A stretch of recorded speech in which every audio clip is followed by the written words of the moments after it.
Hello दोस्तों, मैं दिनेश की ओर आप सबका स्वागत है न्यूज़ टाइम के अंदर। बांग्लादेश एक न्यूज़ है, रूरल इंडस्ट्री ख़ासतौर से कॉटेज इंडस्ट्री और माइक्रो बिजनेसेस, उनके पास मनी की बहुत ज़्यादा शॉर्टेज है और ये शॉर्टेज की वजह से वो पूरी इंडस्ट्री क्रिपल होती जा रही है।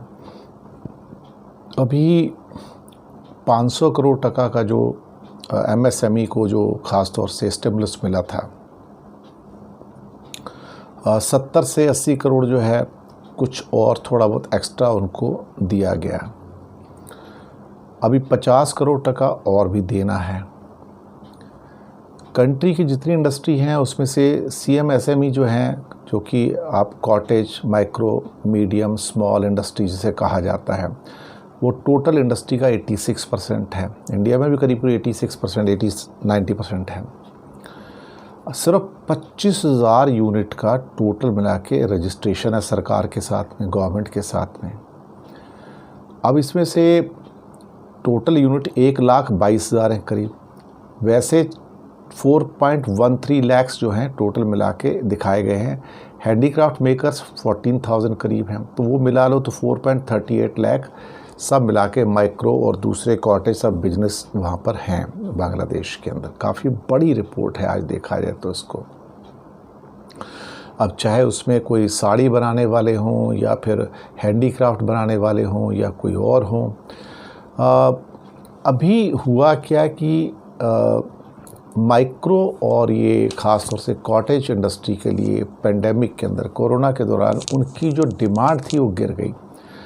अब लोगों के पास जो मनी था उससे तो सिर्फ जो ज़रूरत की चीज़ें हैं, जो नेसेसरी चीज़ें हैं, उसको ख़रीदते हैं। तो ये तो एक्स्ट्रा चीज़ें हो गई ना, थोड़ी शो वाली हो गई, थोड़ी हैंडीक्राफ्ट की हो गई, तो उसे कौन लेगा। अभी इन हालातों में क्या किया जा सकता है अल्टीमेटली। कुल मिला के 1416 एंटरप्रेन्योर्स थे जिनको 4% के इंटरेस्ट पे लोन मिला, ढाका, खुलना, चट्टग्राम और राजशाही एरिया में। करीब 490 उसमें विमेन एंटरप्रेन्योर थे। ज़्यादा करके लोन राजशाही वालों के पास चले गए वहाँ पर। अब फिर से सरकार कोशिश कर रही है कि इनको जिन जिन को चाहिए थोड़ा लोन और दिया जाए। अब समस्या ये आ रही है कि क्राइसिस इतना डीप हो चुका है इनका कि गवर्नमेंट कहाँ तक इनकी मदद कर पाए, क्योंकि बैंक्स अपनी कंडीशन लगाते हैं साथ में, सरकार कहती है दो। अब इसमें जो छोटे छोटे लोन्स हैं, चाहे वो हैंडीक्राफ्ट के बाम्बू प्रोडक्ट्स हों या कोई और साड़ी बनाने के प्रोडक्ट्स हों या कुछ और हों, कॉटेज इंडस्ट्री के हों, छोटे लोन्स हैं 30,000, 40,000, 50,000 टका के। कईयों के तो 10,000 के लोन हैं, छोटे छोटे से हैं। अब उनके पास जो एम्प्लॉय होते थे वो भी उन्होंने निकाल दिए, उनकी छोटी इनकम होती थी, तो सेल नहीं है तो उनको रख नहीं सकते। अभी एक एक चीज़ बनाने में टाइम तो लगता है, क्योंकि सारी की सारी जो है, चाहे वो कारपेट बनाने हों, चाहे कैप्स बनानी हों, चाहे कुछ और चीज़ें बनानी हों या इस टाइप कैप्स वगैरह बनानी हों, हर छोटी छोटी चीज़ जो आपको मार्केट में मिलती कहीं ना कहीं तो बन के आएगी ना वो। तो इनके बड़े नुकसान हो गए। जब ख़रीदार नहीं है तो फिर वो जो काम करने वाले कारीगर लोग हैं उनको, ख़ास तौर से वो लोग जो कि छोटा छोटा अपना ये उद्योग इंडस्ट्री चलाते हैं, वो कहाँ से मनी लेकर आएंगे। सॉफ्ट लोन मिलते नहीं हैं।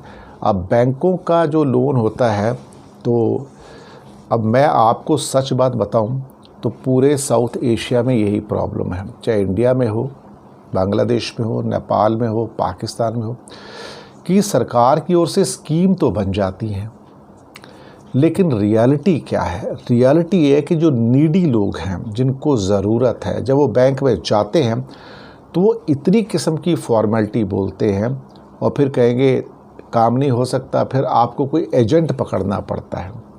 अब वो एजेंट उसके बाद आपके फॉर्म्स वगैरह भर के फिर आपके कमीशन देकर, करप्शन यानी कि, तब कहीं जाके आपको छोटा मोटा वहाँ से मनी मिलता है। ये बीमारी है। अब उसके चक्कर में जो बेचारे जेन्युइन लोन लेने वाले हैं उनकी तो हालत ख़राब होती है, उन तक लोन पहुंचता ही नहीं है। ये इंडिया की तो मैं बात कर सकता हूँ क्योंकि मैंने देखा है ना इसको अपनी आँखों से। तो अब हमारे यहाँ जैसे कि छोटे लोगों के लिए जो एक 50,000 रुपये से लेके 5 लाख 50 लाख तक के लोन है, इसे सरकार मुद्रा लोन कहती है। ये कहती है कि बिना गारंटी वारंटी के आप लोन ले सकते हो बैंकों से। और मैं खुद 10 बैंकों में इस बात की इंक्वायरी करने गया, मुझे चाहिए नहीं था लेकिन मैं इंक्वायरी करने गया कि क्या आप मुद्रा लोन देंगे। बोलता नहीं साहब अभी किसी को नहीं दे रहे, कोई लोन नहीं दे रहे। तो मैंने कहा आपकी बोर्ड तो सामने लगा के रखा है। कहता है सरकार की कंडीशन है, it's a government condition to place a board, so we have put the board there but we can not give you loan. आप अंदाज़ा लगा सकते हो कि कभी कभी गवर्नमेंट स्कीम ऐसे ही काम करती हैं और अनाउंस हो जाती हैं, लेकिन जो नीडी लोग हैं, जो ज़रूरतमंद हैं, वहाँ तक चीज़ें पहुँचती नहीं हैं। This is the truth of south Asia. Thank you.